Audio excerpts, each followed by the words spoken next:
What's up, guys? Welcome back to House of the Dragon Aftershow. I nearly forgot about this today, so we watched. We watched the episode, and I got a nice panel going. Decided to introduce the guest who is our main guest, who's going to be here for the first time on the channel. Want to welcome Miss Martin Muse. What's up, Miss Martin Muse? Thanks for joining us. Well, thanks for having me. I'm really excited to talk about this because I am bursting full of rage. So, but I'm glad I was right. I was telling everyone, I was warning everyone what was going to happen. But everyone's like, oh no, I don't think it's that bad. Well, I can't wait to talk House of the Dragon with you all. And thank you, Nordporio. Okay, no problem. I'm just curious. I know you're really into Tolkien, and I know you started reading. I believe you started reading Robert Jordan. You started reading Wheel of Time, right? Mm-hmm. So I'm curious where your stance is on like Martin and the Song of Ice and Fire and Westeros and Planetos or whatever they call it. Oh well, I think that A Song of Ice and Fire and The Fire and Blood is masterful works. He's a fantastic writer. He created this world, and he's got a vision that's obviously different from a lot of other people's. It's very realistic in the sense of he looks at it like history, like real history. So I really, really dig what George R. R. Martin is doing. I think Fire and Blood, I prefer that to A Song of Ice and Fire. It just really is true to the fantasy that he is creating. The only problem with The Song of Ice and Fire is that it's not finished. I mean, I think it's incredibly written, and that people very unfairly judge the books based on the TV show, and they keep forgetting that it is an adaptation. And now what we're seeing with what they're doing by butchering Fire and Blood, it's like, man.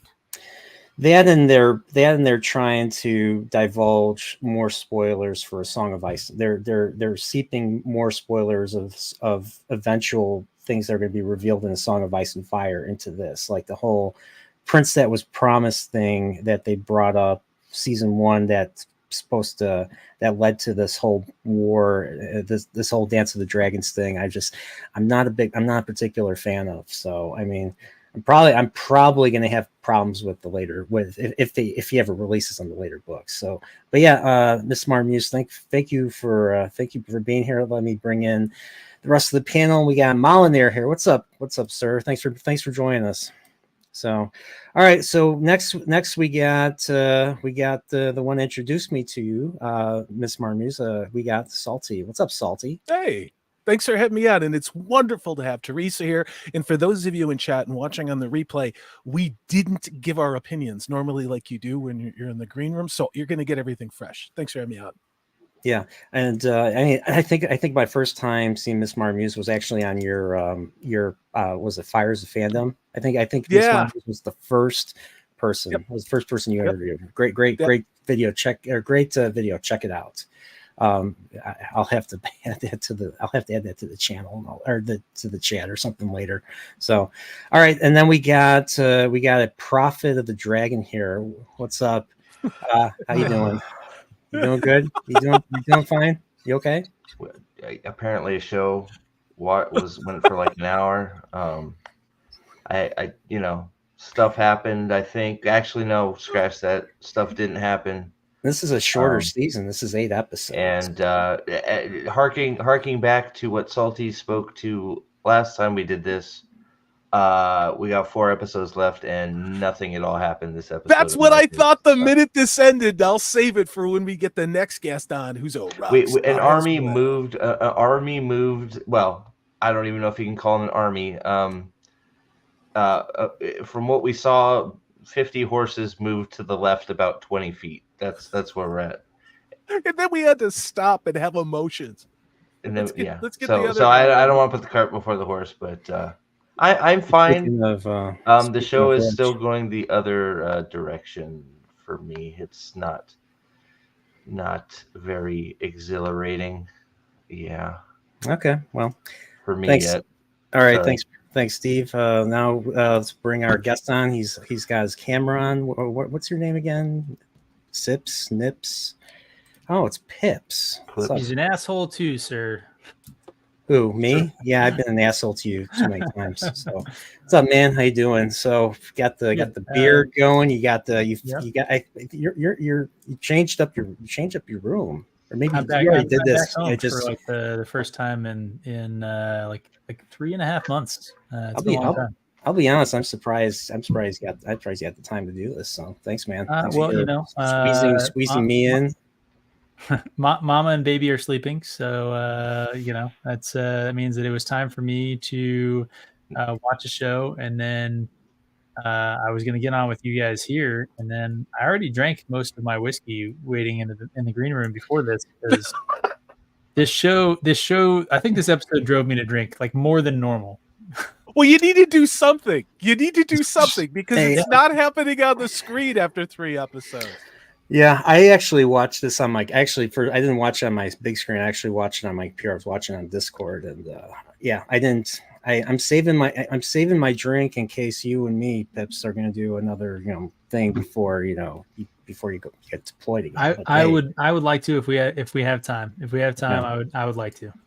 So I'm still saving it. So, I'm taking it. I know you said you liked the first couple you're okay. I don't know if you said you liked it, but you were okay with the first couple episodes. You didn't have any issues with it. So apparently you got some. I mean, I had issues, but I think that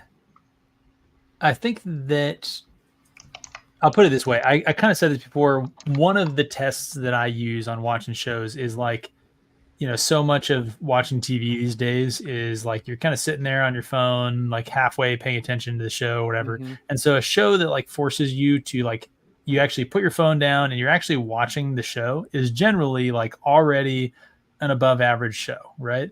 And the first 2 episodes, despite all their flaws, that we talked about at length, and I think you guys made some good points and actually convinced me that like, you know what, I maybe wasn't paying enough attention to catch some of those things that they did. But despite those flaws, I actually was pretty engaged with the first couple episodes.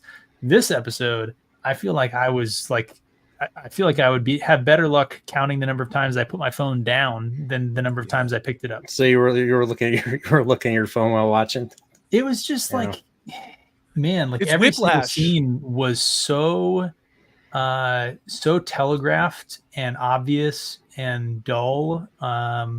And the scenes that were like inexplicable. Like you have Damon like going solo into a castle that he thinks is bad guy country, and he's walking around like he's doing room clearing with a pistol. Why do we keep? I know he was holding his sword down like it's a long rifle. I'm like, he's got his M9 and he's like, slicing the pie to get around the corners with this. It's like, I hope you don't run into somebody. You're gonna be tired as shit, man. Well, he had his sword down half the time, and I'm like, well, what are you gonna do with that? You know what I mean? Like maybe had him in front of you.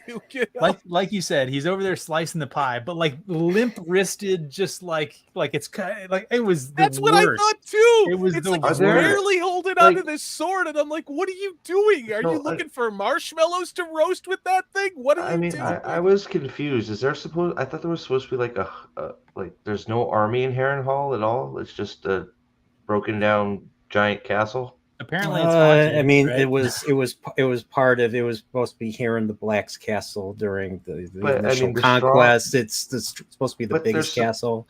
Right. I guess the Strongs still have it. I haven't read Fire and Blood, so I don't know. Why is Harrenhal important if there's no because they want a garrison. They want to garrison these 40,000 people. Build a fort. Yeah, who cares? They don't have time. They don't have time according to this. There, I don't understand. If you had Harrenhal, you controlled the entire Riverlands. That was the whole point. It's huge there. But shouldn't there be people there? So I'm gonna say that. Yes, there were people there. Okay. Like it's a really big place. That's why I mean there's. I'm gonna offer that Teresa, I think, has probably a lot more knowledge about the Fire and Blood stuff than I do. But I would just say from sort of a conceptual point, having this idea that like if you command the hilltop, you command troops hold territory, not buildings. Like you have to have enough people to garrison it. So just the building itself doesn't do much. And in terms of like, hey, if you have dragons, like Harren the Black was one of the strongest kings when Aegon showed up, and Harrenhal didn't do anything for him. So yeah, Well, like I agree that I they was a did it little wrong. confused. Oh, Well, that that's was the what I was problem. going to ask Daemon you. was supposed to go in there like Aemon the Conqueror with his mother effing dragon. And the second he showed up with his dragon, everyone fell to their knees. That's why they did it wrong in the show. They had him coming in tiptoeing around. Like when he got off his dragon, I'm like, what the hell? But there's So more than that's 4 what people, captured right? the whole thing. And then thousands and thousands came to his banner after he took the castle. Teresa, would you say, and we haven't sounds talked better. about this show, but would you say that, am I just being hypersensitive to the fact that for the last couple of years, men are stupid, men are evil, we have to shine all the spotlight on the women? Do you think, are you seeing decisions in what they're doing with Matt Smith's character, Damon's character, to deliberately take his power and agency away from the character has written to put it on the two bitches who apparently changed within weeks? Just before you answer, because like I felt like it was almost played off. It was just a joke. He lands with his dragon. He goes down. He does his little clearance, like he's a SWAT team all on his own. Nobody's there to And meet he him. goes into a room with 5 fat guys who are eating rotten peas, and they're like, "Oh yeah, you can have Harrenhal." It's like, what? He punched some random dude who apparently was like kind of a nice guy and would have been on his side. It had an air, and that please, Teresa, respond. It had an era of Mel Brooks wrote this episode for Daemon. That's how it felt. Well, yeah, they absolutely, you were absolutely right. They are taking away all of the agency, not just from Daemon, but they continue to have the women. Oh, it's not our fault. It's all the men around us making us do this. Well, that is not the way it was in the books. That is not what George R.R. Martin wrote. And that's not what made it so masterful in his fake history, Fire and Blood. This was supposed to be Daemon's triumph. This was supposed to be this badass as the 3rd episode in season 1, where he comes in with his mother effing dragon. They all immediately strike their banners. And like I said, this episode should have ended with all of the people coming. They said farmers came with their hoes. Everyone picked up, not their hookers, but they all had their pitchforks. They had pitchforks. If they had swords, they all showed up. Thousands. He raised an army when he did that. It was supposed to be Daemon triumphant. Instead, it was Daemon. It's just neutering. It's nerfing every goddamn thing. Like Steve has been saying, our biggest worry is happening. So I'm not just imagining it. So absolutely. And it makes me really, really angry that they're doing this, because it is so well done in the book. I mean, at this point, it is bloody friggin' war, and they completely skipped over the Battle of the Burning Mill. It doesn't feel it. It doesn't feel it. They just skipped the fight. There was like bodies all over the place. And don't get me started on how ridiculous the ending was. I don't know if I'm getting the cart before the horse, but there is no way in hell the Queen Rhaenyra would sneak in. And they said you're going to be killed and all that. There's no way that's possible. We are now the war would not be just season over 7 Game of Thrones. We're season 8 Game of Thrones. It's like last season when they had the chance to kill, to take out the entire Green family. Do you realize how you know what? I'm gonna let Napoleon drive. We'll get to the ending, because the ending is ridiculous. Oh. The ending is ridiculous. Whole thing is ridiculous. And you know what? There was a strong woman actually in the Battle of Burning Mill. There was who was supposed to sit up there with a big ass archer and do the big old kill. They had it right there. Can I also ask, like, the Rhaenyra's council scene also, I had like the fact that all the grumpy old men were going, "You should fuck off and let us run the war," and she's like, "How dare you?" Is that really like? I just no. This is totally made up. Is she that limp? Like, they don't respect? Does she not realize that they don't? I guess the thing I took from that is, like, they don't respect her at all. And honestly, I sort of am with them, because she's doing nothing. Mm-hmm. She's doing Exactly. nothing. She's doing nothing. She's indecisive, and She's doing nothing. Nothing. Like they're and- marching. Nothing. Damon went off Third to fly episode. and get her. So- She's doing nothing but avoiding what she should be doing. What yeah, and somebody again, the should have told her- mansplaining part of it was ridiculous. Yeah. There's no way in hell they would talk to their queen like that. What someone should have told her at some point was like day one military leadership, which is that Slap no that guy. decision is a decision. Like Mhm. someone needed to tell her that no decision is a decision. You're Yes. making a decision right now Yeah. by doing nothing. Did you want to drive and us somewhere, her- Brian? Or her like, strong woman. I've heard your opinions and like I'll think on them. Like, sweet. And yet, Okay. and Pips, you're absolutely spot on.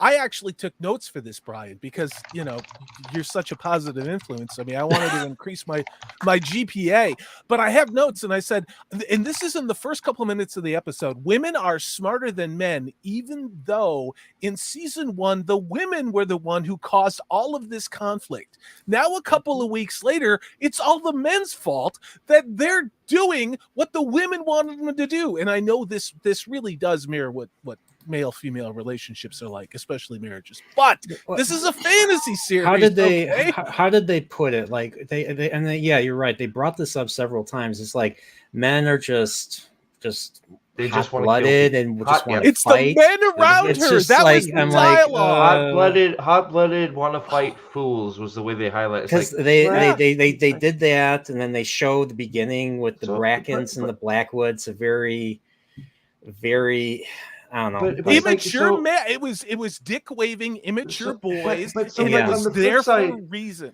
and then but on they cut to like a battlefield that's already, or a battlefield or like just full bodies and everything. So we didn't even see the battle.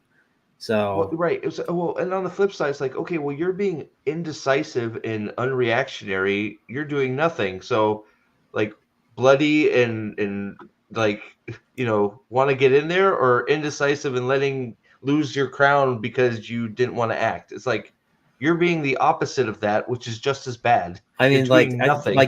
doesn't she? I thought she wanted her crown. I thought, the Alicent is the usurper, and they, Can we just like say- she's ending. getting what's her birthright, what's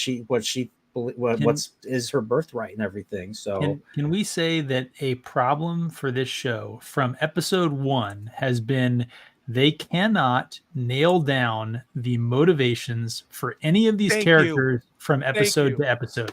Every Thank single you. episode, it's like, what is this character's like whole raison d'etre for today? And it's like, It's Yeah. just dude, there's emotional supposed to be an scenes. arc. It's There's just supposed to be emotional development. scenes. Pips, you're hitting the nail on the head. And we talked about it. I don't know if it was episode 1 or episode 2. And I said, this is crossing over into Wheel of Time season 2 logic, where it's emotional scenes for emotional scenes' sakes. And it's starting to get worse, especially with the two queens, where Mhm. it's like, I don't know who the fuck these characters are. I know who they were at the end of season 1. I know what their motivations were. I know what they said they were going to do. And now it's just fluffing and feelings and crying and getting boned by that other guy. It's just I like, don't what? want to. I don't want to do the ending first, but like, what the fuck? Like, Yeah. So, Well, I'll tell you what. Brian's gonna lead us where he wants. We're all passionate. We're talking No, over him. So I well, wanna we give him a chance. already had Moliner brought this up earlier, Rhaenys, and I'm sick of Rhaenys as well. Like, Oh yeah. Well, how many sure hope how many they- times is she going to lecture about men being a certain way? Well, I mean, wait, and then she wants to Every usurp her scene. own son. So she wants to cause That's- a problem in her own line. It's like, How you does she have a think it's gonna firstborn go? son. You have a firstborn Is this in the son, so you're book? gonna want to No, put it's your not in the daughter book. None of it is. above the firstborn son. What do you think the firstborn son's gonna want to do when he comes to age? Or your vassal? You're doing Why would you do that? You're just The gonna only cause thing that would make more sense. problems. I'm trying to The follow only you, thing that would Steve. make sense See, about what so- they're doing. Miss Marmuse, hold that okay, thought. Okay. Steve, the explain. scene I'm with the trying to sea- understand what you're okay, saying. Rhaenys and the sea snake scene where they're being all feeding each other, I don't know, sunflower seeds. I don't know what they're feeding each other under the boat. And he's talking about, she's like, oh, I just came back from the small council, blah, blah, Oh, blah, that blah. scene. She Okay. goes, Yeah. well, I don't, they're talking about her daughter being, their Lord of the youngest Tides. daughter Yeah. being sent to protect the Daenerys's dragon eggs Easter egg, and the children of Rhaenyra, right? And it's like, and well, maybe we should name her Lord of the Tides. And it's like, why? That's a terrible idea. That was a It's a waste terrible of idea. time. Well, It's I a mean, terrible why idea. did that scene need to be there? It's just the whole goddamn show. They did that a couple times. Everything, I was like, okay, I'm putting my phone down. I'm watching. I'm ready for shit to happen. And then it didn't. And it wasn't even like being edged to some great completion. It was just like, now I'm gonna walk off and go water the lawn in the middle of I got a question. Good. I got a question. I feel, and it might just be me, but do you guys feel that these scenes, like, they're just repeating information episode to episode, like they're just saying things, Mhm. like none of it means anything. Yeah, it just I'm feels like also the scenes are having- wasted. I'm also having a lot of trouble keeping track of all the fucking people that keep getting mentioned and we're supposed to remember. And like when Hollander just says he's not, I didn't know who, he's not a firstborn son. He's a son. I didn't know. Like, I don't know. Apparently, there's another kid. Like, Aegon has another brother. There's There's a third. Like, I don't remember that, but apparently there's a third. Son between Alicent and Viserys. Oh, probably. Darren the Dairy. See, I don't even remember because they're not even. They're That's what I'm barely saying. mentioned. They're barely mentioned. They just throw it away. It's like, oh, your younger brother is almost of age. He has his dragon. That'll give us 3. It's like, and I forgot what? that Daemon and Rhaenyra have like 2 kids too. I forgot they had a third. I forgot there's a third strong. I forgot about that. Joffrey. So- It's just. I just don't. It's just. Well, and they messed all that up too. What they did with the kids Yeah. by sending all of the kids away. That's going to affect the future plot because they're supposed to be sticking with Rhaenyra at least until the Battle of the Gullet, which is going to be next season, and they're supposed to be older, so they actually have roles to play in these battles. So I don't It's know not going what to be they're this gonna season. do. It's not going to Well, be the this Battle season? of the Gullet is next season, but by sending Aegon and Viserys away and by having them too young, I don't know how they're going to be able to pull off what happens at the Battle of the Gullet. And also sending Joffrey away. Joffrey is supposed to stay with Rhaenyra to the very end. So he has a big role to play. I have a question. Do you think there's going to be another time skip? No. There has So think that there has these to- younger kids are going to get a little bit older. Wait, There either has this to be a season? time skip, which is going to be ridiculous because it's going to mess up the entire history that was established, or they're going to actually leave out what all those kids are Wait, going to do. So We're I doing don't it. even know. You think we're going to do one this season? How are you going to do I that? don't see. No, I don't they're not see doing how. anything this season. Okay. But the Battle of the Gullet we know is going to be in season 3. But the kids are too young and they're not with Rhaenyra, and so Oh. I just don't know how they're going to try to pull it off unless they're just going to change it. Like, we're already worried what they're doing with Rhaena by making Yeah. her be this bigger role, and rumor has it that they're going to give her role to Nettles, which changes the entire ending with what happens with Daemon. I'm not trying not to give spoilers away, but Nettles is a hugely important character, but they have already introduced all the dragon seeds except for Nettles, Yeah. and the rumor is that they're going to try to give it to Rhaena, which makes 0 sense. Nettles is a Teresa- dragon, right? Nettles is a dragon. I'm She's trying a to dragon remember. seed. Dragon. Okay. But they Can I ask- haven't introduced her yet, and they're playing coy. So we think that the rumor is true that they're But not going to have Nettles. Is it dragon seed is a bat? Is it a bastard? Or It's a what is bastard, dragon? yes, a bastard Targaryen. Seed is a bastard. Okay. Oh, didn't I know thought that. you were talking about an actual dragon. Yeah, Ulf the White is one. The 2 ones that have been hanging. Wait, this might be spoiler territory. Was the guy in the so- bar actually one, or was he lying? I Yes, no, couldn't he tell. is one. That's where No, I was He going. is. Steve. I thought he Mhm, was. Ulf the I thought he White. was full of crap. Whoa, Wow. I would have never guessed that scene meant anything, and it seemed like Yeah. a huge time suck to come out of nowhere. I'm like, who are you? Yeah, it was out of nowhere. Yeah, it's not Yeah, well, I'm like, who is you're this? not Why do doing we it care? well. Why should we Yes, care? Brian, exactly that. It's like, what are we doing here? Why are we here? Yeah. We're I'm just like, gonna have a why do drink? we have? It's a Who- Scorsese and dolly then- shot. It was the and- Scorsese dolly shot going into the nightclub, with this guy. And I'm like, Brian, why am I spending Brian, so much time looking at wait. this guy's back of his head? You Wait, know? it's you brilliant. thought of Mean Streets too? That I- shot. That you thought about? Goodfellas. Wait, guys, Goodfellas. guys, That's guys, They how did, it oh yeah, they felt, did was do it like in going- Goodfellas. We had the bar scene so we could see Eamon's dong. That's why it was there. By the way, pretty much. Let's let the female That- tell us Sorry, about the yeah. male Well, dong I- episode. Yeah, I they- must say that that's the best part of him. The rest of him, I really worry. Sorry, I think that he really is anorexic. Give If you that saw boy a the sandwich, bones right? in his back. The actor who plays Eamon. I'm How worried is about he him. so But thin and he's still got a six pack? I don't understand it, but whatever. well That's done. just being But thin. it did look fine. I give that a 10 out of 10. Objectively speaking, it looked very nice. But yeah, the rest of him, he needs to eat a hamburger. is- I mean, I feel bad. Is this because they literally didn't have enough to work with to make a season work, so we have to constantly have this jerking off where every episode they tell us what they've told us in the last episode? No. Like we're Joe Biden at the debate, and we need to So- constantly be reminded what's going on. No, That there one is got Brian. tons of That one material. got Brian. Actually, Who talks like So this? there's Who tons talks of like material this? that they're leaving out. Sorry. And so they're full of crap when they say, well, there's only an outline in Fire and... Oh, okay. They're full of crap when they say that there's only an outline of Fire and Blood and all that. Yeah, maybe there's kind of an outline-ish, but they're skipping over all the outline. There is actually a ton of material. For example, look what they did to Helena. There's just... She has a whole thing. She's supposed to be like insane, like screaming insane, and like she can't even bear to look at her own children. But then they left out one of her children in Blood and Cheese, so they messed that Yeah. up. But there is tons of stuff going on. Like I said, I was talking about this, the whole Battle of Burning Mill. That should have been epic, but they just completely glossed over it, and they're adding things. I accuse them of being Days of Our Lives, because that's something that they do on soap operas, is they keep repeating things. They assume, well, if you missed Monday, you'll see it Tuesday. And even the scenes with Rhaenyra and Damon where they're like walking past each other and all that, that's what you do in soap operas. And everything So- about it is just poorly written and not needed. Was They it need to I stick think with what you- some plot. There is plot to do, and they're throwing in ridiculous stuff like Bela just doing a chase where nothing comes of it.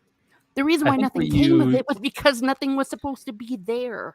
That's I think what you amazing. said there about like they keep showing you like, oh, in case you missed last week, goes back to something that Brian was saying before about like Yeah. one of the problems. And, I said that I use kind of like the cell phone test about modern, media. One of the problems is that I think there's a like self-fulfilling prophecy, or like a, kind of the cycle problem where the people making TV these days know that their audience is not really paying close attention. And so they make a show that you don't have to pay close attention to in order to be able to follow. And then it's boring and slow, and so you don't pay attention to it, right? Like, and it's just, and that's what we're seeing here. And unfortunately, I think that they made a mistake in the balance between the two perspectives that you guys are talking about, where there's all these characters and there's all the stuff to give to the characters, and they needed to either have sufficient amount of action to fill all the stuff going on and the amount of screen time that they had, and introduce all these characters and make them meaningful so that you're really having to pay attention, right? And then you're rewarded for paying attention. You know who all these characters are, all the stuff's going on, right? Or they needed to actually cut down on the number of characters. They needed to show us less of like all of the dragon seas. They needed to make a tighter story and say, hey, we're going to take this Fire and Blood thing and we're going to tell this part of it right here. We're going to follow these main characters through the whole thing, and we're just going to tell the shit out of that story. And then they could have told a tight story that we would have paid attention to as well. But they're now they're middle grounding it, where they're going really slow, but they're giving all of these different things, and we forget it. Yeah, I mean, it's Wheel of it's Time a season song. 2. Yeah, I mean, song like even Game of Thrones. I mean, there were in the Song of Ice and Fire, there were lots of named characters. Just like Wheel of Time, and Song of Ice and Fire has lots of named characters, especially in King's Landing. They didn't use all of them because they didn't need to be there. They actually tightened that, and we knew who was there and everything, and it worked. So the early season, more George R. This is more George R. R. Martin's wheelhouse this time. Dan and Dave, I mean, I mean, he was there to help in the beginning, but he didn't really have the creative power that he has now. So I mean, I think we're seeing a lot of George and House of the Dragon, and the changes though are still baffling. Okay, I want to have something to say about that. Ryan Condal actually came out and said that George is no longer involved with it. He said that before the thing in the Entertainment Weekly. Yeah, I got the quote here. Let me find it for you because I'm actually going to do a stream about it. No, but That's that something to think explains a about. lot. But that Yeah, it explains says- a lot because go ahead. Sorry. Okay, well, let me show you the quote here. Let me find it for you. When they ask about George R.R. Martin, they're like, Ryan Condal said, this is in Entertainment Weekly things. Well, look, I know he wrote the books, and that way he's always with us. But yeah, he's very busy. They want to make many more shows around this world. He's definitely aware of what's going on. I do keep in contact with him. But I think now that we're kind of off to the races with the show, and we've done a good job about rendering Fire and Blood into dramatic form, that I think we're operating on our own now in a good way. But George always looms large in the background of House of the Dragon. Wow. He's not DJ involved. Play Nice. DJ Play Nice. Thanks for stopping by. So, it's another. Hey, I'm writing Winds of Winter. No, you're not. You're probably going to be. You're probably working on the next. You're probably working on the next for Elden Ring, which Yeah. I'm currently Yeah. playing. Me and Steve It- I'm playing it- again. We're seeing this. Yeah, he's doing Elden Ring Part 3, where you don't have to write anything because nobody knows the story anyways. That's what George was writing. Yeah. Pretty But much. this Well, remember, How in many- context. Oh, sorry. I was just No, going to I'll say, in just say that- context with what Ryan Condal has said, also with what George R. R. Martin said about people that are changing things. Remember in his blog about a month ago. So he knows that they're veering away from what they're wanting to do. Again, I'm not going to defend George R. R. Martin on the Song of Ice and Fire stuff, but I think that they've done a very good job of making people think that he is more involved than he is. I think he was involved in season 1, but Ryan Condal himself said it's us now. Ryan Condal's in charge, and also the original showrunner from season 1. He's got that very big long name. He's not in it anymore. And I think we can see this. Now, as far as all the Dragon Seeds and stuff, if they had followed the pacing that George R. R. Martin had, even though it was a history book, the Dragon Seeds are not supposed to show up until after the Battle of Rick's Rest, which would be season 5. And because there was this big call, spoiler, there's a big call for Dragon Seeds. And they Season kind of 5? show up. That's when we should have first seen Ulf the White. That's when we should have first seen the Whole brothers. So Wait, is there They're going to be a so season popular 5? Did they than say anything about No. season 5? No, but- episode 5. Oh, because I'm like, sorry if I misspoke. I don't recall. No, it's all right. But- it's all right. Don't worry. Have we But seen- that's when they were like supposed- 4 seasons of this. This should be like maybe 2 at the You've most. seen more than one seed? Yes, you've seen. Oh, wait, or these might be spoilers. Hey, didn't I you don't see shut up. Eamon? Didn't you see Eamon seeding all over the place in this? So- in Yeah, this yeah, he's episode? leading all. No, we've seen 3 of the seeds. wait, but wait. So if you're gonna stretch this out, sorry, wouldn't you think this episode should have just been the battle? Yes. Yeah. It should have been the Battle of Burning Mill, and then a few things interspersed. And then it should have Damon been landing on Damon. Harrenhal at the end, and And you fucking could have had lighting it Damon- up. flashbacks. With fire going everywhere, and dragon, and people running and screaming and surrendering, and then the armies coming to Damon, and him going, "Let's best- go get those." Yes. I fuckers." think you guys are 100% wrong. I think that what this episode should have been is actually about 52 minutes of Rhaenyra in the sailboat going from Dragonstone to King's Landing. Yeah, there you go. Just the water lapping against the side. That's what there- is look- there look- is there a the walk- tub? Looking- walk Is there a to hot the- tub Yeah. in Yeah, the wistfully- sailboat? Yeah, the walk hanging to her the step too, skinny yeah. white ass Yeah. over the gunwale to pee into the sea. Oh, I and wanted then- more yeah, milk drinking with Aemond and his Yeah. mommy. Yeah. God, Oh, speaking of which, they still are skirting around the fact that now Aemond is the heir to the throne because they cut out Maelor. So that he should be having this big plot right now about now he is the next in line to the throne. But they didn't think about Oh, it's what they it's did nice by that, leaving out Maelor. I do Every I do single love change how they made, it's messed up things. I love how Allison's like Aemon's fucked. He's an Yeah. asshole. I know. It's I like know. wow, thanks, mom. these characters, but these Yeah. characters, It's ridiculous. I mean, I said it episode 1. I said it episode 2. I don't know who these fucking characters are. These two women who were at each other's throats at the cliffhanger ending of season 1. Who are these other women? Their motivations have changed. Again, years have not gone by. This has been days, weeks since those events, and everybody's just kind of moved on to like just sort of sit around and have feelings and be passive aggressive and act like it's Beverly Hills 90210 or like Teresa said, Days of Our Lives. This is a fucking soap opera with emotional pings to get you to look up from your phone. That's all it is. And it's starting to really show. And guess what? We are almost halfway done and nothing has fucking happened. Like nothing really has happened. I mean, Yeah, I felt and like some of the best things, scene- if they do it, it's not earned because they were treading water.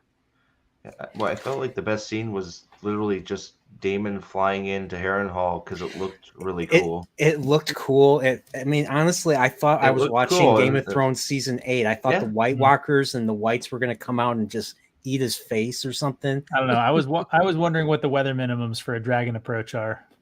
Well, yeah, I'm sure. I was waiting at that scene in the battlefield. It was beautiful because I literally stopped. I was eating popcorn and I was like, oh shit. Like I want him to pan from the battlefield to something else that's going on, because the war's finally going now. And it didn't. We just had dead bodies in great CG. And then we got two women talking again. And it's like, why? Wait, no, you skipped Why? the dragon swooping scene where she almost hit trees. Yeah, Oh, I Baylor. mean, that was a total dick tease. I'm like, why are we doing this? Like, If she had roasted those dudes, I would have been back in it. If she had just Dude, dude, taking Dracarys, out- I would have been like, taking out Chris Cole, the cuck who made a necklace for himself because the pin is too, I don't know. She knows the fruity. enemies are in the forest. Why not shoot fire everywhere? Burn the and forest. Then have to Burn run it. out of the forest, Burn and then the you forest. pick them off. She said I mean, she like, knew it was Chris Cole. Like Then she burn said all she the knew fucking it was Chris trees. Cole. Yep. Burn the forests. Yep. I They don't know think what that- kind of vision she has, like that she can see things from Pips. What would you say? At It's 400 Aragon, feet, Dragon 800 Eyes. feet? She did the Dragon On Eyes thing horseback, with she saw the back of a Saphira. white boy's head. She saw a boy. She saw a bunch of white boys riding the horses. She saw the back of the head, but she knows who it is from 600 feet.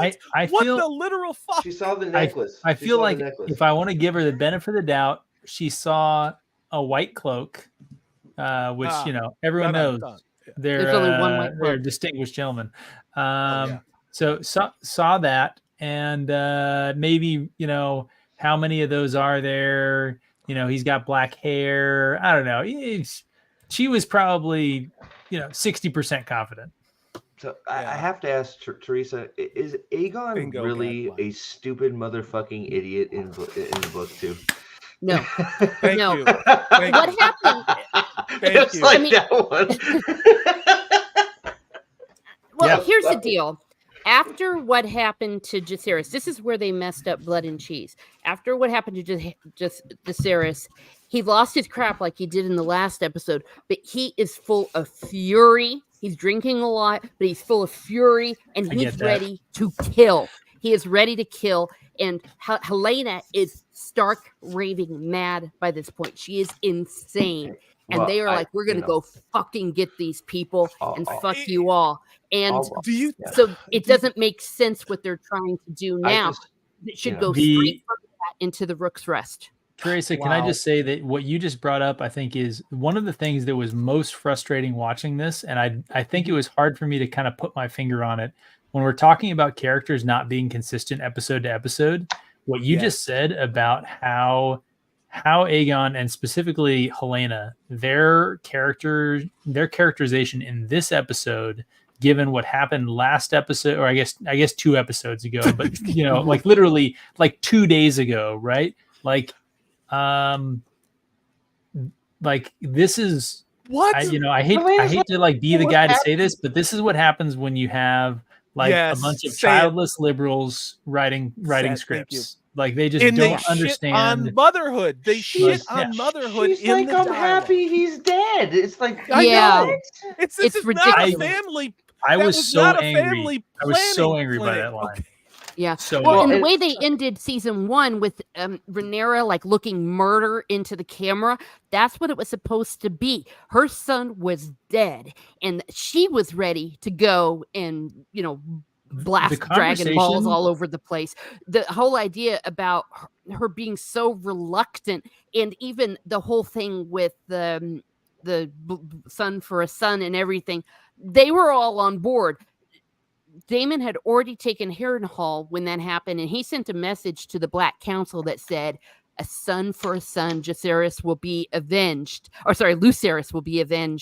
And they were all out for murder, both sides by this point, and that makes sense. The conversation between the two queens, where they're talking about their murdered son and grandson, is just insane. Like, I'm sorry. One of those two women would not have walked away from that.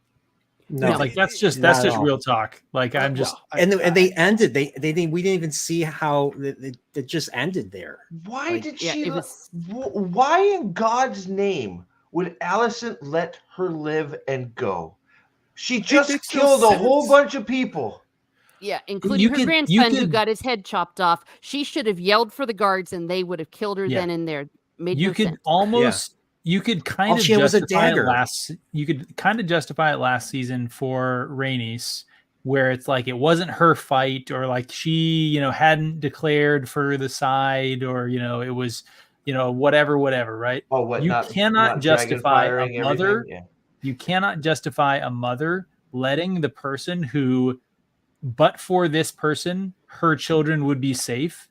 You can't justify her letting her go. Like it does not happen.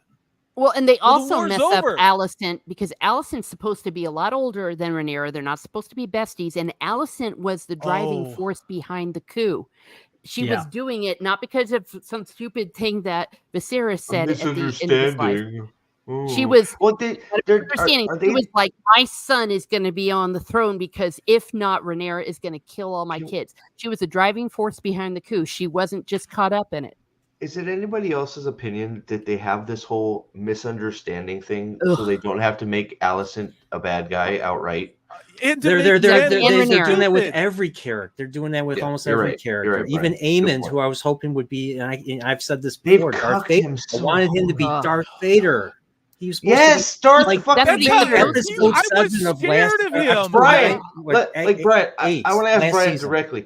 If Daemon fucking just flew into Harrenhal and burned the whole place, 10 out of 10. I'm giving it a 10 out of 10. Agreed. I was like, God damn! Like, if we had the war and then it ends with Daemon just firebombing Harrenhal. I mean, I know that's just an action fucking but we need a little of that. Like, we need some of that. No, you need a little more estrogen and talking in hallways. That's what you need. Shut up and accept it. Days of our lives. Yeah. Why are there no hit and run things going on? Why was that daughter flying around on a dragon all by herself? I still don't understand what that bitch was doing in the sky. Well, I mean, she runs across a major enemy troop movement and then doesn't even burn, doesn't do anything to harry them. I mean, handedly.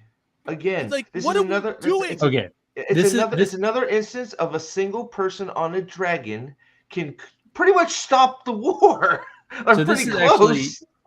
Salty brings up another thing that's actually frustrating me about watching this show, which is that one of the things that is actually interesting, and that you can do a lot of good things with storytelling about this kind of time period, technological time period with conflict, is the lack of good information, the fog of war, messages arriving too late. The fact that she was over between King's Landing and the Riverlands. And then I guess that after she was just right back there, they were talking about what was going on. Everyone has perfect information about what's going on and has this idea. The dude's like, I need to go home and fortify how are you going to get on a boat? You'll be there in 4 months. What is happening? And what is the value in that scene? There's no time and distance that is being applied to what's happening. Rings of power. It's rings of power. That one of the interesting things about medieval, conflict, and really just anything before very modern era is a lot of the errors that were made that, this show is really trying to create all these mistakes that everyone's making. and they're like, oh, they're just idiots. When in reality, a lot of those mistakes are made because of imperfect information. You were acting on last month's information. You sent him out to go grab Harrenhal because you didn't know that this other thing was happening. And like shit happens, right? And they're not leaning into that. They're just making everyone dumb. Pips, that said exactly. I mean, armies would be moving based on very old data, and they could end up in places where they actually just expose themselves a huge vulnerability because they misjudged where that army was going, or it never even happened at all. And I mean, again, it seemed like they wanted to put a black female with dreadlocks on a dragon to chase white boys on a horse like they're slaves. Like, all I do when I see this iconography and this race-based casting is all I see is messaging. All I see, and the reason why is because the other scenes with women talking shit about men and everything being men's fault, it just triggers the intersectional horseshit with me.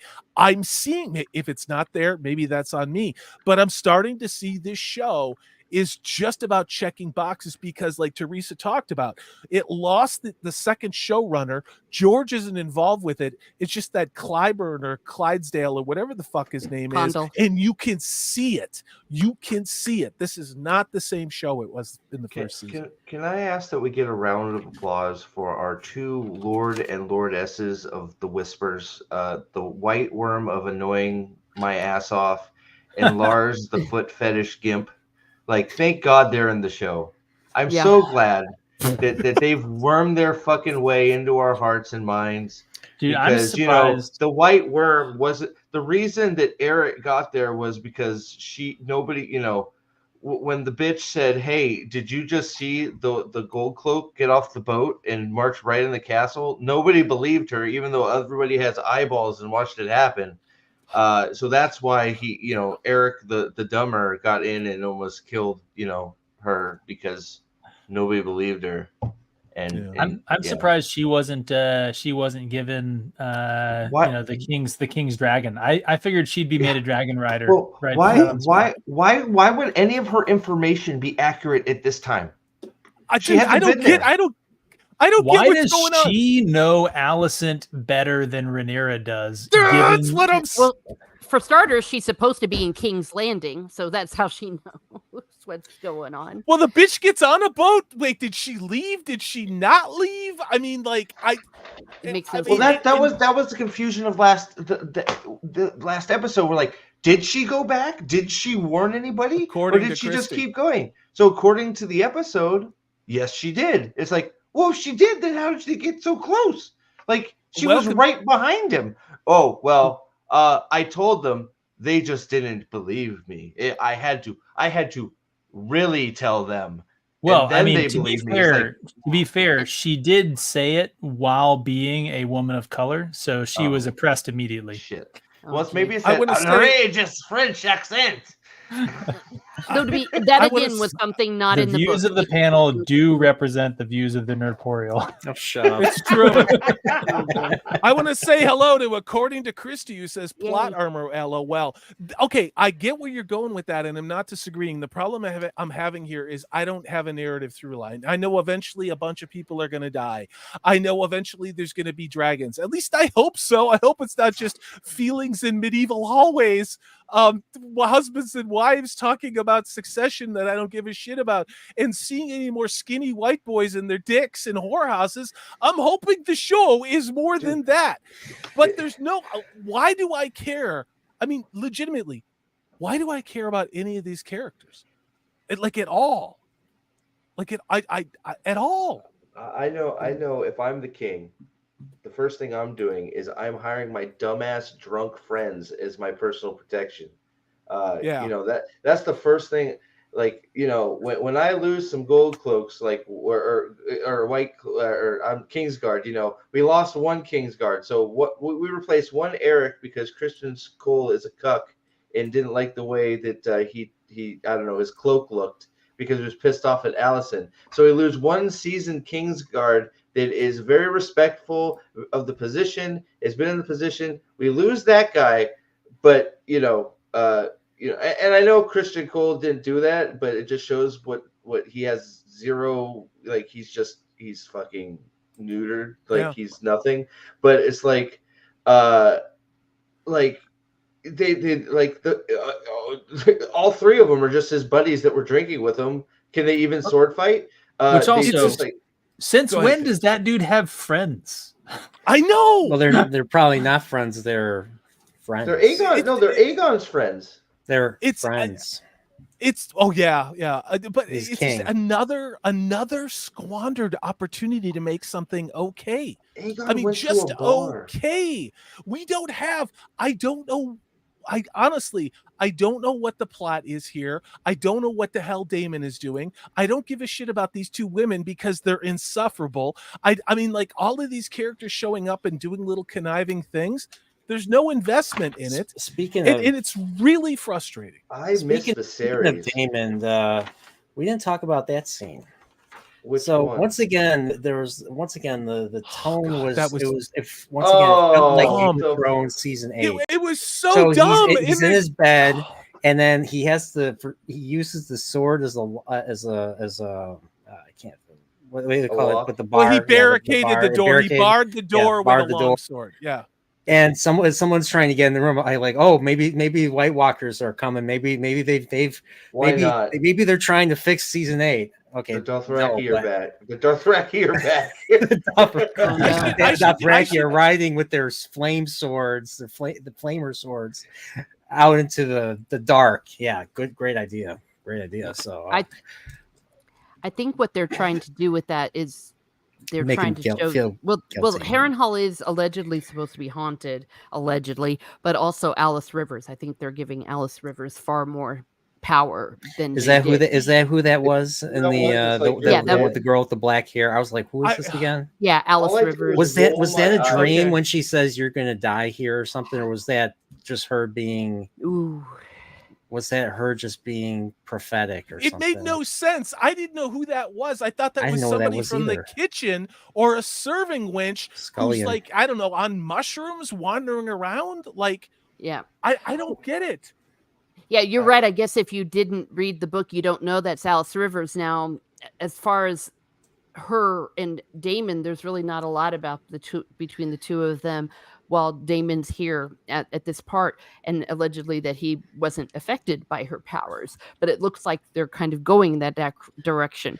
Now, whether or not that's a prophecy or not, I mean, I know what happens at the end, but that was not played out like that. I think what they're trying to do, they were trying to make it like it was a vision that she was using her powers because she is allegedly a witch. I got a question. And Miss Martin uses this. Was that one lord, that fat lord who was just gave him the castle? Was he just a Castellan, or was he the actual lord of Harrenhal? No, he is the uncle of. So Sir Larys is it's not Sir Larys. Larys is the lord of the house or something. Correct. Larys is the lord of the house, and because he is at King's Landing, his great uncle, because this guy was uncle to Laeral Strong. Gosh, the name is escaping my mind. That got burned down, and so he is. And Alice Rivers is allegedly the daughter of him, and that.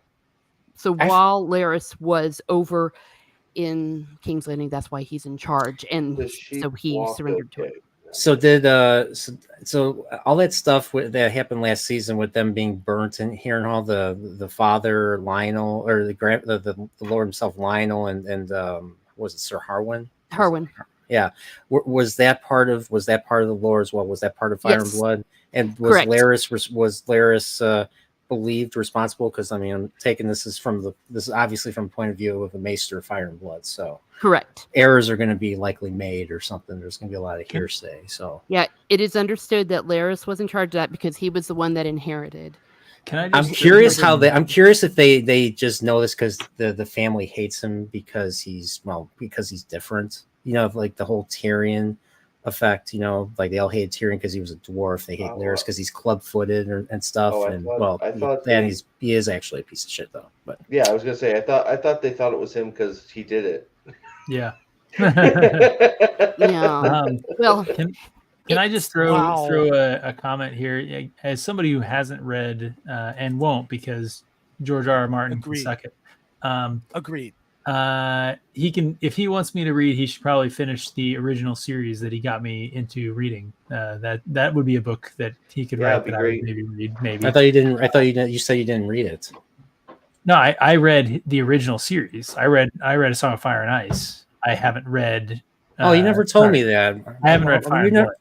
Oh, okay. You never told me you read that. Yeah, he's probably but well, that's why I know that he's such a piece of shit.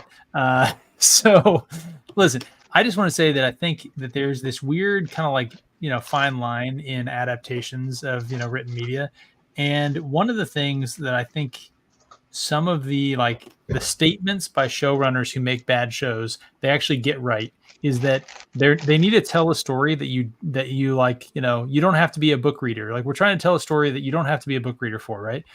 Somehow they keep on screwing it up though, and they keep on getting us all. We all get into these conversations where we try and explain what's happening on the show by these deep pulls on lore from the books. Bingo. And it's like, I'm sorry, if you are showing me a story, especially in the amount of episodes that they're giving to tell the story, that needs to then have me go read some article or read the book or read the wiki or read the blog, like, you've fucked up as a storyteller. And failed. Yeah, I agree. Because you're so not frustrating. telling a story. You're Yeah. Again, it's Rafe goddamn Judkins' emotional journey. And that's what these episodes feels like from 1 to 3 is the women have these emotional moments together over and over and over. But the men, they're just placeholders. I mean, they don't do anything. They don't have any value. I mean, we're not seeing any heroism. We're seeing shitty people. But even the men's scenes, they're just like, they fill the screen, but they don't seem to have any meaning because everything has to be about the women's feelings. And I'm not saying that that's not appropriate in a soap opera or a Hallmark Channel movie. But the last time I checked, this was based on a George R. R. Martin book and not about like how to deal with getting your first period. And it's like, I want to have the feel of House of the Dragon from season 1 back in this. And I don't know where it is. Yeah.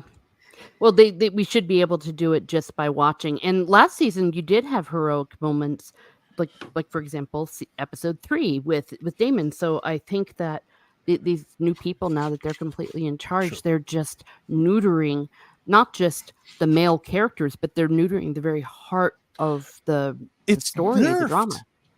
It's a Nerf pellet wrapped in a bubble wrap, wrapped in styrofoam peanuts. And I said it, I don't know what it was last week or the week before that. It's just the veneer of a fantasy story with a nighttime soap opera, Dallas Falcon Crest vibe to it. And it's not working. Mm-hmm.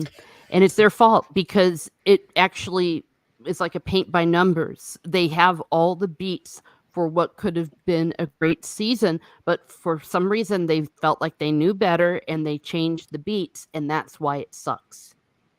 Yeah, I'm with you on that.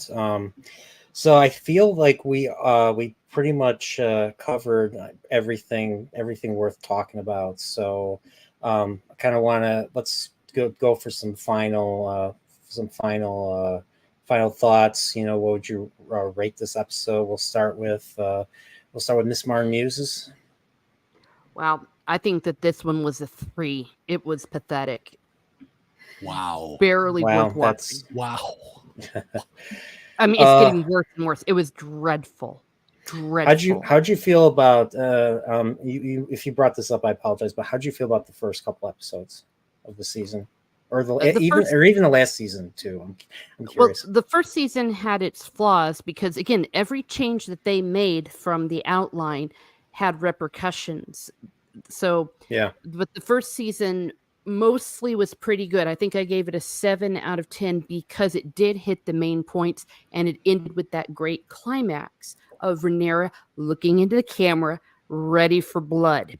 Yeah, that was where we were. That was our energy. So the season episode 1 should have been boom. It should have been blood and cheese, and the whole episode should have been blood and cheese of season 2, episode 1, with nothing but dread the entire scene as it builds with the climax of Helena having to choose between Maelor and Jaehaerys, and then ending the episode with her screaming bloody murder. That's what episode 1 should have been. And episode 2 started off, that's the best one so far. It should have been with Aegon just going nuts and hitting things and saying, fuck this, we're going to war. It is true that Otto wanted to be a little more diplomatic. He replaced him, and then boom, this episode should have been Fire and Blood. I agree. Thanks, Miss Mara Muses. I'd love to have you back on. I'd love to have you for Chilporial in the future. Definitely love to talk fantasy and all that. So thank you for the interest in joining this stream. It's been a great addition to this. So thank you. You're welcome. What about you, Salty? Oh geez. Okay. Sorry. Yeah, I'm baffled. I'm continually baffled how, especially in this episode, you show us the aftermath of a battle, but you don't show us the battle in a George R.R. Martin story. We spend all this time jumping character to character to character, with most of the screen time going to women alone having conversations together about their feelings. And I'm not saying that to try and be ironic or whatever it is. I don't understand what they're doing with Daemon. I mean, not from a nitpicking nerd kind of a way, but Daemon looking afraid, going into a haunted castle, walking around with his sword. I mean, Daemon's inexplicably having a vision. I don't know why I'm watching this show, guys, except I want to hang out and talk about it with you. I honestly, I gave the show the benefit of the doubt. I said, after episode 2, if this sucks, I don't know if I'm going to keep watching. I wasn't even going to watch this one, and you reminded me it was on. But I'm left going, I don't know why this show exists. It doesn't have a discernible story. Content. These characters are not defined. Nothing seems to be happening. In every episode, my opinion of everything that came before it is going down. So I'm going to give this. What would you give what score? Do you have a score in mind, Salty? I'm gonna 3.5 or a 4. Okay. And only because of some of they had dragons in this, and they had Daemon in this, and that's the only reason why. Some of the scenes look cool, so yeah. I mean, I can see that. All right, thanks, Salty. What about you, Prophet Steve? What's your final thoughts? I was bored as hell. Things just they keep introducing random characters, random things happen. Like the Daemon vision was just like, what? Okay, I was just it ended, and she walks out and she's like, "You're gonna die here." I'm like, Jesus Christ! All right, whatever. Right? I feel like I was rolling my eyes after half the scenes. And then you keep ending these episodes on the most preposterous things, and you're just left going, okay, I don't know, I don't understand what we're doing. People acting contrary to the way a real person would, not doing things that a real person would, nobody acting like a real person would, and Rhaenyra is just. I don't know if they're trying to make her have the inaction of Viserys, who I miss dearly because Viserys' actor was fantastic. 100%. The Viserys and Daemon's interactions were some of the best stuff in the other season, and I miss that dearly. And she is not her father, I guess. And then but we did get to see young Rhaenyra back, sewing a headless body with a head on it, so yay. And more White Worm, which I'm so excited about because that character isn't the worst character in the whole fucking show. I hope we get to see him whacking off to her feet again. That well, we 3 dongs out of 4 for this episode. we saw 3 dongs to 2 tatas. So there you go. There's my rating. We saw more dongs than tits in the whorehouse. That's all. It's true. It's actually it's funny. Well, we did see somebody giving a BJ, but it was I can't believe they went there. But sure, I guess why not? Yeah. So Yep, So three three- dongs out of three- 4 tits. Yeah. It was a very Yes. nice dong. Sorry, it was a nice dong. Objectively 3 dong. speaking. Oh, 3 look at the dongs. toxic Teresa talking about how nice the dong was. We Hey, gotta I have can out of four appreciate a times. man. There you I go. appreciate a fine-looking dude, and that I was a love this. fine-looking Thank dude. you. I couldn't believe yeah. we had another scene in the pleasure house, and we literally saw more dongs than tatas. I know. I did That's not need current to day. see that Current that day. skinny That's white exactly horse right, Brian. So junk. I did not need to see that junk. I was thoroughly bored and frustrated. Bored and frustrated. That Three sums dongs it out up. of 4 tits. 3 dongs Brian out of has 4 lost- tatas. There you go. Brian right. has lost control. gotta- I love it. I hate you guys. All right, we got okay. What about you, Pitman? We got. All right. So I think I gave the last one a 7. I think, I get what you guys are saying. I think I maybe grade shows a little bit differently than other people do. I'm going to say that just because there's a lot of stuff that this show is, I think, doing right. Yeah. Unfortunately, almost none of it is in the storytelling department. Visually, music. There's yes, some decent acting. There's a lot of good Yes. visuals though. There's a lot of good set design. Yes. There's a lot of good costuming. The cinematography stuff I generally like. I think that they still know how to like shoot a scene. Yeah. And so I'm still gonna say that like I think this show is still better than like most shows on television. Which is unfortunately just like a sad statement about just like the quality of a lot of TV shows on television, maybe. Yep. But I'm still going to say that this is probably like a 6, right? Like it's not really something to call home about, but it's not like the worst thing. Like I'm not upset that I'm watching this show to do these streams. But I'm with some, what some of you guys said, where like I am watching this because Brian, you're doing these streams and it's fun to hang out with you guys. I think I'm doing it more for that than I am for the show. And that's unfortunate, right? So stuff that the show is doing well, unfortunately, like I said, is a lot of stuff that's not the storytelling. The storytelling, we've talked about it, the inconsistent characters, the lack of like a action kind of through line for the season. There's no like tempo or pressure that feels like this driving a lot of the decision making. And then, I forget who said this, Salty. It might've been you, about the way that they shoot these shows now, where they shoot like an 8-hour movie and then they just kind of chop it wherever it is. Someone said it last week. I don't know who it was, but so if it wasn't you, someone else made this. It's what they literally did with Picard season 3 and everything else. So same thing. Yeah, this episode really had a bad example of this, where we were asking questions about, hey, like, what did that scene with the white worm and like the dude, like what happened there? And we were all like, well, it's probably what happened. And then that scene was like inexplicably put at the start of this episode instead of being in the last episode. And it just shows that like people have lost the art of telling episodic stories, where like you have a overall arc for the season, and then you have episode arcs, and the episode arcs need to tell their own story that is nested within the larger story, and they need to have their own rising action to conclusion that builds within a season rising action to conclusion.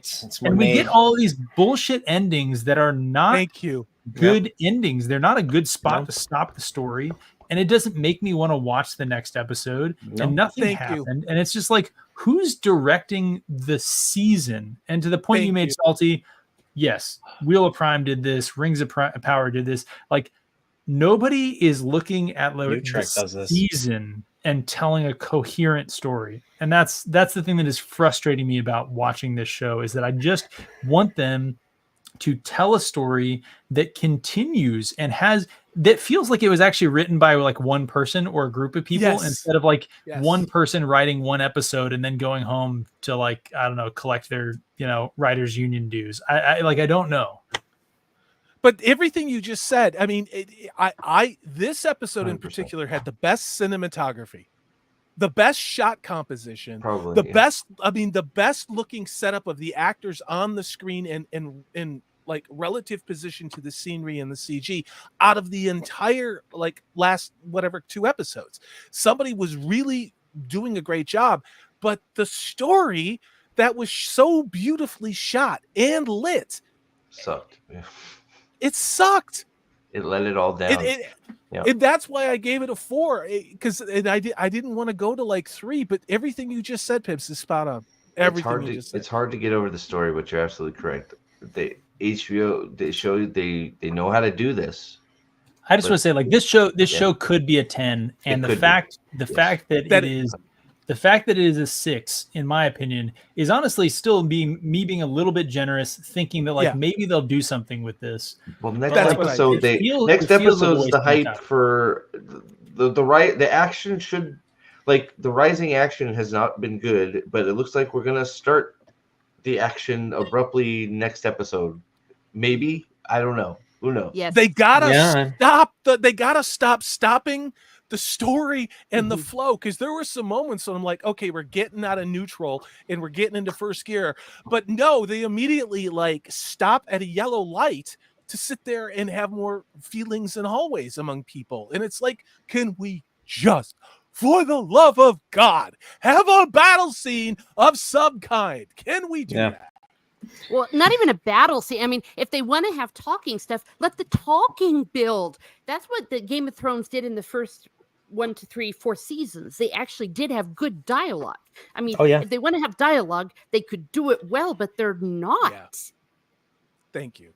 It's agreed. And you're right about the stop and the start. It's incredibly frustrating. And then what's going to happen is exactly what happened in season 8 of Game of Thrones. All of a sudden, boom, we're going to get the inevitable, and everyone's going to say, how the hell did we get here? Yeah. All right. Well, thanks. What did you think, Brian? What did you think? What's your rating? Brian seems defeated. Brian, I said I don't know if I actually said this in the beginning. I spent this weekend playing more video games than I played in like the last couple of years. So I played a whole lot of Elden Ring. Another thing written by George R. Martin, backstory, but whatever. Yeah, that's not right. Sorry, that Elden Ring. It's a game that's really hard and kills you, but that's not important right now. I've been playing it. I forgot that House of the Dragon was on. That just goes to show you how invested I am in this season.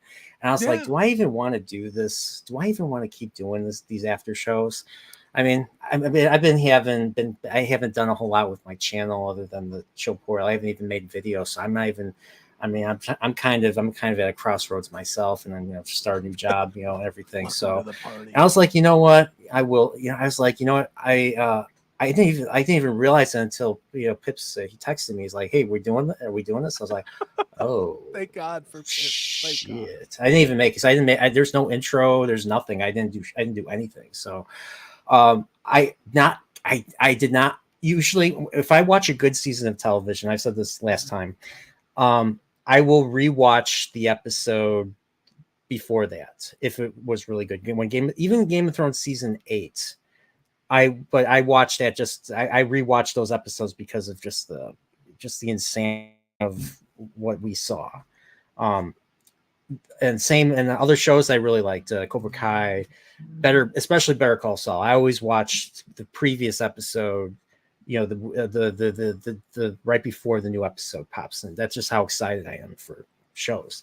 House of Dragon's not one of those shows. I don't care to rewatch the previous episodes because there's very little substance. Like there's very little. The dialogue is just like you guys said. They repeat stuff. Characters don't seem to be real, and they're not even likable for the most part. And I mean, if you know the story, Miss Martin Hughes, they're all going to die basically, horribly. So spoilers. Well, spoilers. Well, they spoiled it in Game of Thrones. Remember, Joffrey spoiled it. There you go. Season 4. So like they had these like the first episode was you had the blood and cheese, which I didn't think, which was not done well in my opinion. And then you had the Eric versus Eric battle, which was another thing I read in World of Ice and Fire. That I felt was dumb too. And then this one is I didn't even realize that Rhaenyra and Alicent were going to meet. I was just like, what is this? And then the whole thing with, and I said this, Damon going into Harrenhal, as cool as that looked, I was like, I'd rather be watching Game of Thrones right now. I wanted to see the White Walkers go south of the of Greywater Watch, get into the Southern Lands, because the Southern Lands didn't believe that the White Walkers existed. They believed it was Northern mumbo jumbo, and they kept building up to it. And they didn't even pay that off. So I wanted to see the White Walkers, the Whites, just come in and just start terrorizing Harrenhal. Like that would have been perfect place to have something like that. And I was hoping a White Walker was going to, grab Damon and eat him or something like that. That's just how much I don't care about this show. And it sucks. And the story. And it sucks. Well, I mean, and we all have love in our heart for this world. Okay. All of everybody here loves fantasy. And we're not just hating on things to hate on things, because I don't think anybody here has that strong of emotion, because this show, it really has achieved just this monumental accomplishment, which is that I'm ambivalent watching it, and I'm rooting for the show to know that it's not very good and get better. Every episode, I'm like, okay, 1 and 2, maybe they were fucked up because the one of the other showrunners left. No, it's just not the same show it was in season 1, and I think it resents being a fantasy show, and I think it resents the source material because it gets in the way of creating, again, emotional scenes between women, because that's all they seem to focus on. It resents being bad. Just let the characters be bad. They're bad. I don't hate it. I'm not upset by it. I feel nothing watching it, and it sucks because I am desperate for even just an okay fantasy show. I'm sick of. I don't want to feel sympathy. I don't want to feel sympathetic towards everybody, each side. Just let them be bad to each other, and let the fire and blood, hit the screen, and that's what I want. That's what we all want. That's the theme of it. And Salty, that's what it's supposed to be. Salty, you actually brought this up, I think last week, right? Because I'd been saying like, fantasy shows are actually, I think, pretty hard to make. I think that it's hard to do fantasy and a little bit less hard to do sci-fi compared to like most other kind of like contemporary shows, right? You have to do a lot of world building. You have to do a lot of stuff. You have to invest a lot of your budget into things that are not the storytelling, right? So like I recognize it. I kind of graded on a curve, but you actually made a point, which was that Shogun came out this year.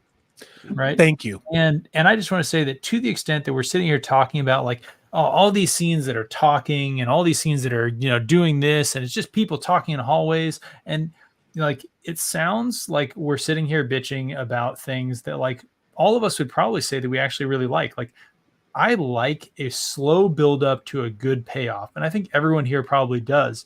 Yeah. The unfortunate thing is that like when you compare this show to Shogun had an incredible amount of like interpersonal tension and scheming and plots and build up, but interesting dialogue in lots of characters. It managed to have a driving tension that propelled those scenes. So even though the scene was like, a couple people talking through a translator, which is clunky as shit, right? Like that is a slow, clunky process that does not lead to fast-paced drama. But like the tension never left the scene. And the tension hasn't showed up to this season. At all. Yeah, and it's gotta be built up to. I mean, it has to be. Cheers to that, dude. There has to be build up to it. How would we know? Obviously, I'm going to talk about talking in hallways. Well, when there's a bunch of talking in hallways, it has to be interesting. It has to be. I mean, it has to be interesting. It has to be relevant to the. It has to be relevant to the overall plot. It has to drive things. State the obvious. Shogun was 95% in an archaic version of Japanese. It wasn't even in English, and we were transfixed by what was going on the screen. Like, dude, Just I want what are we FX. doing Hey, Salty, in did this you see show? did you see the was it like that in the original? Or Yes, was it all English? yes, it was. I just rewatched the '80s thing because it was, I think, 10 when I came out, and I'm shocked at how good it is. Like, it's long, it's very long, but it's actually really good. And Richard Chamberlain is fantastic. He's fantastic. Him and Toshiro Mifune is was it Kuranaga? I Kuranaga? cannot Kuranaga. believe that came out when I was 10 years old, and they were shooting in the 4:3 aspect ratio of broadcast TV at the time, and it is so well done. It is bafflingly well done. So that was a huge part of my teenage kind of years, watching the rerun of it back in the day when we had to wait for the reruns to see them, and just being enthralled by Richard Chamberlain. And so that's where I'm like, there's no excuse for House of the Dragon. It should be writing itself. It should be writing itself. And I wonder how much they're being restrained by certain rules that we all know exist. You know, that they're like, okay, we have to. Yeah, you can see it. It's like, oh, we need to have this person. You need to have Bela. We have to have her doing something here because, oh my gosh, we've had too many Caucasians at the beginning.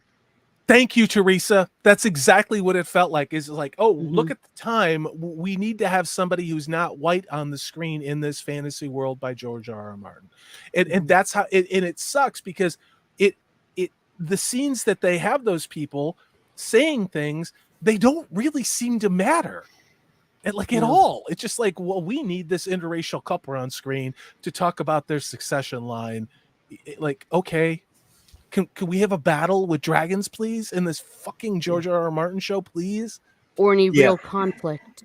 And that's why they had Alan and Adam randomly in episode 1 and 2. Again, had to have them on for 3 seconds instead of bringing them in when they're supposed to come after episode 4, where they come in running.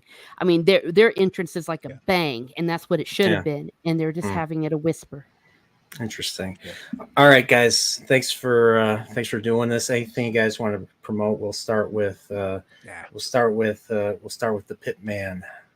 Nah, come on. You got give us a date. Rewatches coming. Rewatches. When are they coming? Rewatches coming. Don't hold me down to dates, man. I'm busy with I'm holding you. Well, we're gonna do it eventually. But no, man, it's late. You got work in the morning. You got yourself a new job. You know, that's good stuff. So hey, thanks for having me on. Next time, pick like a better show.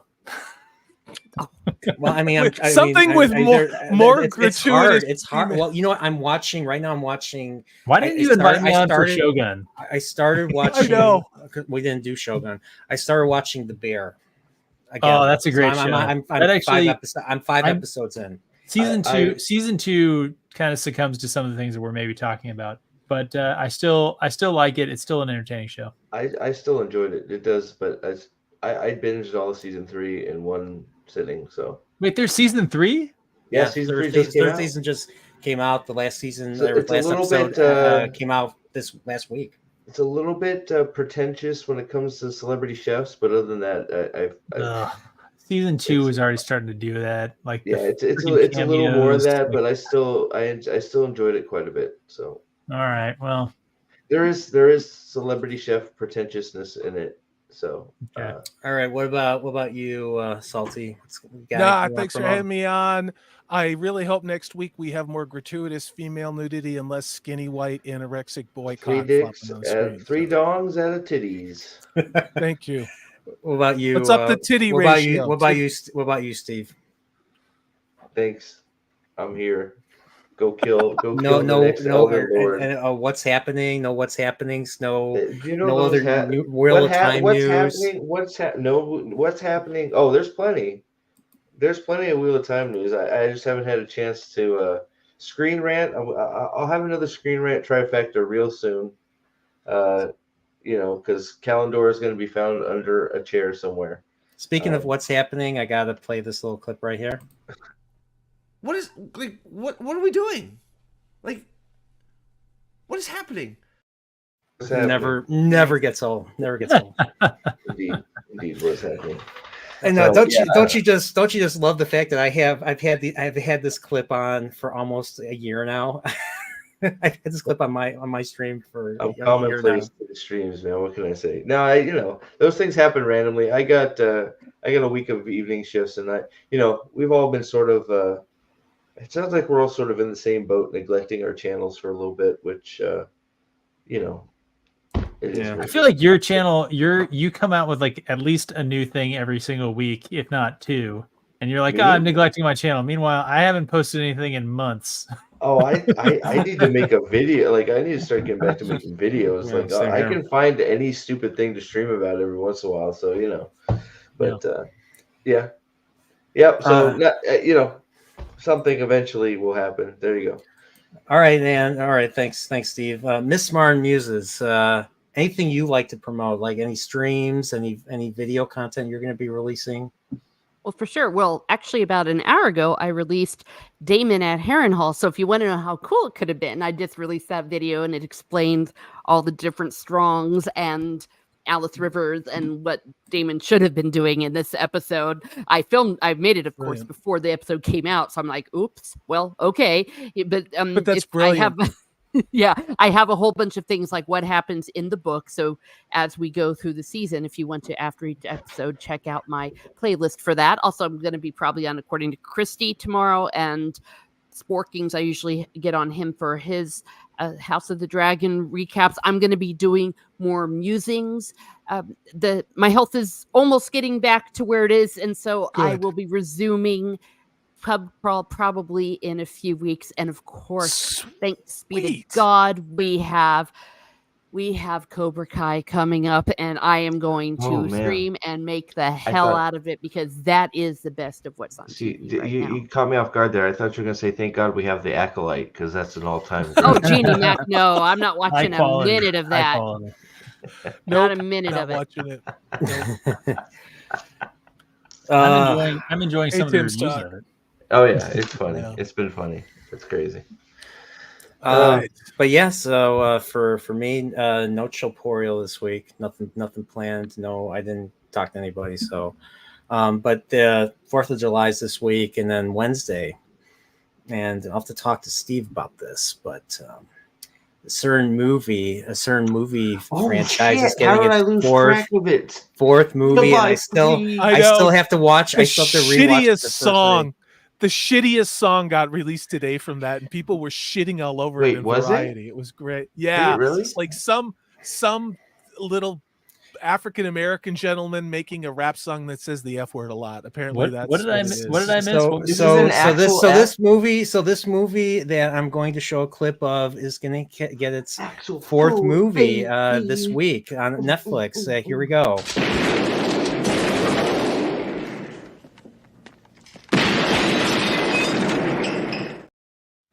No, there are only two movies in that franchise. That's it. There's no more. I was a kid. I was 9. My dad took me to see it in the theater. I saw part 3. George Lucas and Uncle Scrooge are in it. Come on. George Lucas is like, hey, what are you doing? Why are you cutting in front of me at the amusement park? I wanted to go on that. I know we're trying to end, but I tried to watch 3. It's not. It's not shit. Good. It is good. Too much cocaine. I turned 3 back off, and I put 2 back on, and I'm like, okay, I'm better now. Hey, 2 had the 2. They go to Playboy Mansion. So yeah. Eat the floor. Yeah. There you go. But yeah, so I mean, I'll have to talk to Steve about this. Maybe there might be a live reaction. We haven't agreed to anything yet. We got to figure that out. We'll have to figure that out. So Axel F, baby, gonna break all the rules and bring fucking Eddie Murphy back, baby. And he's gonna have a daughter, because it's current day. It's gonna be about his family. He needs money because he's got 18 children. Yeah, that's true. Yeah, that's true. In that they them. So I'm not even exaggerating. He's got like 18 children. I'm curious if they're gonna pull like, you know, maybe Eddie Murphy's gonna, like in the Nutty Professor, he's gonna play like 15 different characters, like they had in Coming to America. Like they're gonna just they're gonna do that. Maybe they're gonna pull that crap too. Who knows? I don't know, but they do the new trope of bringing back all the old actors that have been retired for like 8 years or 18 years. And dude, like, Taggart was retired in part 3. This was 30 years ago. He was retired 30 years. How's this going to work? Like Taggart, like pulled him straight out of the nursing home and said, "Can you just say a few lines?" It's like, oh man, he looks older than Joe Biden. Okay, he looks more dead than Joe Biden in those clips. I mean, Judge Reinhold looks like he has a main part, doesn't he, Brian? It looks sort of like it, didn't it? He's supposed to be like, I think Taggart's supposed to be the chief, and Rosewood's supposed to be like his lieutenant or something. I don't know. We'll have to. Or no, Kevin Bacon's the chief. I don't know what's going on. Why is Kevin Bacon in that movie? I don't know. Who knows? Maybe it's a Footloose crossover. Maybe he's playing the same character. I don't know. You're thinking. You're thinking. Happy 4th of July, everybody! Please enjoy the fireworks. Don't be inside. All right, but yeah, guys, thanks once again. Thanks for watching, and thanks for having us. Yeah, it's always a pleasure having you guys, and definitely come back next week. We'll be doing episode 4, and so everybody, have a good night. Good night. Bye. Night.